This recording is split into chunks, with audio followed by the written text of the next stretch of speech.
Your home for our Atlanta Falcons, Hawks, and Atlanta United.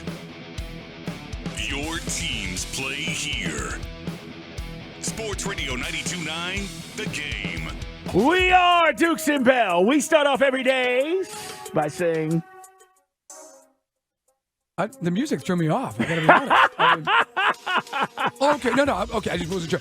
We like to start the fight. I was literally like, whoa. I'm like, what the hell? You looked at me like, who put the slow jam on? I thought we just rolled in like Pink Pony at 3 o'clock on a Monday after playing Heritage. I'm sorry. All right, let's start again. We start off every day and every hour by saying, hey, man. All right, guys, sorry about that. It made me laugh because Mike just literally looked at me like, what is this? Wes Durham joins us. It is our Falcon Report. Wes, you like this jam? You like this song, huh? I can barely hear it. What is it? Oh, this is I'll Be Sure, isn't it? Oh, I'll Be Sure. Isn't this I'm thinking, isn't this I'll Be Sure? Yeah. I'll Be Sure, who was once, I think, offered a football scholarship to Penn State. Wow. I think you're right. Yeah, I saw that. I think. I think Don't you're right. hold me to that. No, I think you're right. By the way, Johnny Simpson on Video Soul, I think, one time told me that. Yeah. Oh, that's good trivia. Hey, man, he is the voice of our Atlanta Falcons. There is a lot to talk about. No points for Donnie Simpson and Video Soul on BET. No, you get big props. It was for that. Big Ten. I'll be sure rejected a scholarship to the University of Iowa. Okay, yeah. Okay, Iowa. There you go. Yeah. It could have been hell if he had been a Hawkeye. He'd have barely scored touchdowns, so he probably made a smart move. That's true. At one time, Donnie Simpson was all over BET. Is what it was. Dude, that guy was awesome. He was. Love that guy. There's a lot to get into here with our Falcons. All right, where do you want to go? Well, I want to start with the turnovers because it's been a big part of our conversation on the show the last few days. Right. In the red zone, we know we hurt ourselves. There's plenty of blame to point fingers. I know a lot of folks felt like Ridder was the reason why all of those turnovers happened. We know that's not necessarily the case. All right. I mean, the ball security and all of that. Sure. But let's talk about where he's at right now. Is he better than he was 2 or 3 weeks ago? Do you feel like there is progression here with him? And my buddy Brian Baldinger just put one of his Baldy breakdowns out where he shows Ridder with a great pocket, the line's protecting. He throws a ball to Kadero Hodge, and it's just like, whoop, it's beautiful. And you see that, and Mike and I go, well, of course, it looks like and it feels like he's getting better. But, Wes, these turnovers are killing us. Yeah, no question. I mean, the back end, the impact plays in the negative vein those are startling. And you think about Sunday, you win the game, you kick the field, and that's all good. Don't get me wrong. There's nothing bad in what happened at the end, right? But you realize, okay, had it been the norm and you didn't have those, would you have had the ability to win the thing by 2.5 scores? Probably so. But at the same time, too, again, I go back to this whole growth point about this. The number one thing that I looked at in Sunday's game was, we only threw it 25 times. That's the most important number. You didn't lean on him to throw it 40-plus like it happened the week before, right, because you were having a hard time running the ball. You found a way to run the ball. You didn't have 7 at 100%. You got 21 carries for Algier. You got 10 more for CP. You mixed in a little bit of Ridder 6 times, and all of a sudden, look what you were doing. You put one of the better defenses in the NFL kind of on their heels at times. And then when you did throw the ball, you threw it effectively. And that's what 76% and 250 yards will do. Remember, he threw for 250 on 25 attempts. He threw it for 10 yards an attempt, which we would take 9 days a week. Right. So I think you have to compress a lot of material and data here. Now, has he got to clean up the turnovers? Yes, but he knows that. They know that. They talked about it. That's, in my opinion, that's one of the last details of this process. And his season numbers are okay. He's 65%. Now, he's 50-50 on touchdowns to interceptions. I know other quarterbacks that take full range of programs. I mean, I can sit down here and look at, let's see, where's Malik Willis? No touchdowns, 3 interceptions on 66 attempts, and 53% in his career. Well, look at Purdy last night. We're talking about the development of – look at Purdy. He looked like a guy that was learning on the job himself on Monday night. And here's the beauty of this, okay? And I know it's fun to talk about, and it's kind of unique. We got a really good defense on the other side. So in some ways, you're able to get away with some of this stuff. And the turnovers, let's say, and the defense, Mike, Carl, 4 years ago, it would have been bad, right? Yes. Right. Yes. But not now, because we're able to find a seam where that defense is really good, and it's playing a lot better than maybe we expected. I don't know. Those guys expected to be pretty good, and I think, remember now, you lost Troy Anderson, and give Nate Lamb a ton of credit. That guy's come in here, and Bud Dupree, bless him, he has come in here and delivered, and I'm excited about where the football team's going to go. Now, was I glad to see Sunday? Sure, because I think they needed to find a way to get the road thing shook. I think they need to find a way to snap the road game losing streak, win a division game, go to 2-0, and have a little bit of validation through some of the frustration that they've been through in the last 3 or 4 weeks. You recognize the pipes. It's Wes Durham with us, guys. He and Arch will have the call from Music City coming up on Sunday. They traded their best safety. They're going to probably juggle quarterbacks, according to some of the reports that are out there. Getting back to Tampa, the game, though, Wes, this is 2 games in a row. We're looking for positives where the opening drive has resulted in touchdowns. I know that Arch has talked to us about some of that scripted. Hey, it works. Unfortunately, the turnovers and you did have to punt. It seems like we just can't get to that 2 touchdowns at halftime. Maybe that will come as Ridder continues to develop. We also went back, just to double down on what you were talking about with the turnovers. We looked at every angle on the fumble from the snap, and Dahlman did not do a great job of snapping the ball, if we're honest. And that's also, regardless, that's something they got to clean up.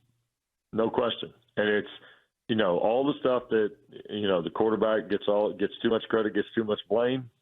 And some of that's true when you start looking at all 3 layers of this, right? Line play, quarterback play, whoever's running with it or catching it, that kind of thing. And that's part and parcel of the process. And I think with the one thing that you have, if you're a Falcons fan, is you have a very deliberate and intentional coach who's not going to bluff you on this. I mean, he's telling you the truth. The guy does an amazing job of processing and then presenting to you, hey, look, this is where we are. I mean, they won the game Sunday. And, some of the questions afterwards were towards the turnover thing right away, and he's like, hey, look, we won the game. I know, we got to get that part cleaned up, but we're not going to trade back. We're not going to give back the win because of the turnovers.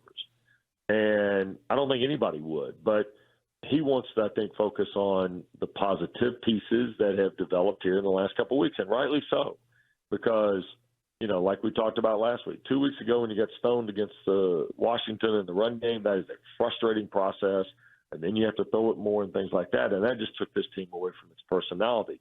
I think part of Sunday's win is you didn't have your guy at 100%. You tried to play him a little bit. He didn't feel right, and then you go and by the way, it's funny. You see CP after the game. He goes, yep, the old guy still got it. Well, the old guy's 32, by the way. Mike at 32 had it in 7th gear, Carl. He had it in gears people didn't even know he had. That's true. But Patterson able to deliver those goods, that was a huge deal, I think, to the success this team had for sure. It's Wes Durham, the voice of our Atlanta Falcons, guys. It's Dukes and Bell, Sports Radio 92.9 The Game. This defense is real. If you don't believe now, 7 weeks in, I'm not sure how many more weeks you need to realize not only are they making plays, but they are getting off the field when you need it. And here's the thing. Right. We can talk about statistically, the Ravens lead the league in sacks. We can talk about turnovers and quarterback hits and all of this stuff. But, man, this defense, every time you turn around, you're like, man, it'd be great to get a stop. And they do. They get off the field. So the one thing that I'm positive about right now is this defense is going to travel, Wes. Yeah, and I think it's already traveled a little bit, and I think it's got – I thought Sunday it showed the ability to, provide the ammo to win the game, Carl. I mean, look, Atlanta won the game on Younghoe Koo's field goal, and again, very good effort for him. But the defense set the whole thing up. I mean, Richie Grant's takeaway is one thing, but then you don't do much with that possession. All of a sudden, you get back to Tampa, and they're trying to get down the field, right? And your defense stymies them and puts your offense back on the field with a chance to go win the game. That shows you where the defense is. And here's the other thing, too. They're seeing things in preparation for these games that they feel like they can help themselves get better. The Jalen Hawkins thing's a tough deal. Guy did it the right way when he was here. But DeMarco Hellams clearly has a play and a role in this, right? And I'll even go to today's transaction. I mean, LaCale London, he's on the practice squad. You signed him, so on and so forth. Well, today he gets promoted to the active roster, and you waive Elianku, right? Mm-hmm. And that's a move where, I called London's name like 2 or 3 times last Sunday because he was wrecking Tampa's front. And you know what we're not talking about? Grady Jarrett making all the tackles this year. That's a good thing, too, in some ways. And we talked about that back in August, the idea that Grady would be fresher because he's been carrying this team on his back for like the last 4 seasons. So that's, that'll help him, come playoff time, Wes. Oh, God. Mike's already out. Carl, what are we doing? He's way out there. No, we did look at the schedule. Hey, Carl, I got to tell you. If Ridder can cut down the turnovers, this team is going to the playoffs. All right, here we go. Carl, Saturday night, I'm doing my job, right? Yeah. I got Clemson at Miami. And I'll be damned if, like, midway the first quarter of my game, I look down at a commercial break and I got a text from Bell. Hey, Duke's really good. They're pushing us all over the field. Well, hold on. You said that last week, You're didn't you? paraphrasing. I said, Wes, you're right. They are really physical. You always think of Duke as finesse over the years. This is a very physical team, Coach Elko, as you pointed out last week, has brought. Carl, I'm not the one that's, like cocktail driving this show. I mean, that was like Saturday night, and I'm doing my game, and I look down there, and I'm like, and all of a sudden it's like, Mike wants instant analysis from me on the game that I'm not even watching. I was just affirming what you referred to in the pregame back on last Tuesday. They are really, you were right, very physical. They kind of pay me to look at this stuff every once in a while, so I feel like I'd be compelled to present you accurate information. That's great. Listen, it was a good game. The Duke game was a great game. Hey, before we get out of here, this weekend, listen, we're going to flip the switch tomorrow, talk to Coach, and be up at Flowery. Wes, we can't go up there sleepwalking. This is a very winnable game in Tennessee, and you mentioned it. Sure. I don't know who the quarterback's going to be. I know they still have Derrick Henry, and I know there's a great amount of respect for Mike Vrabel because Coach Art, coached with him. But this is a win. Like, we cannot go up there sleepwalking and think, oh, well, man, we win this one 2 in a row. We get off this roller coaster, and all of a sudden it sets up for maybe a couple more before the bye. Yeah, I think so. I mean, but the reality of it is you're right. You got to stay in the silo of the game you're playing. I look at where they are, and you kind of examine the pass catcher situation, right? And whether it's Tannehill, Malik Willis, or, they cart Will Levis out there for the first time. Right. You see who they are. You look at their offensive numbers. I mean, they're 25th in scoring. They're 28th in total. They're running at about 110 yards a game, and their third down percentage is bottom 5 in the league. I take Atlanta and look at kind of where they are offensively, and the Tennessee defense is 22nd in passing yardage, 14th against the run, and they are 19th on third down. They're off a bye. They're going to have made some changes.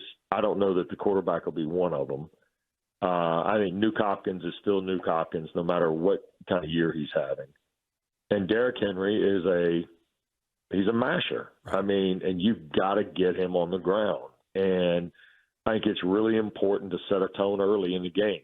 And then offensively go be efficient.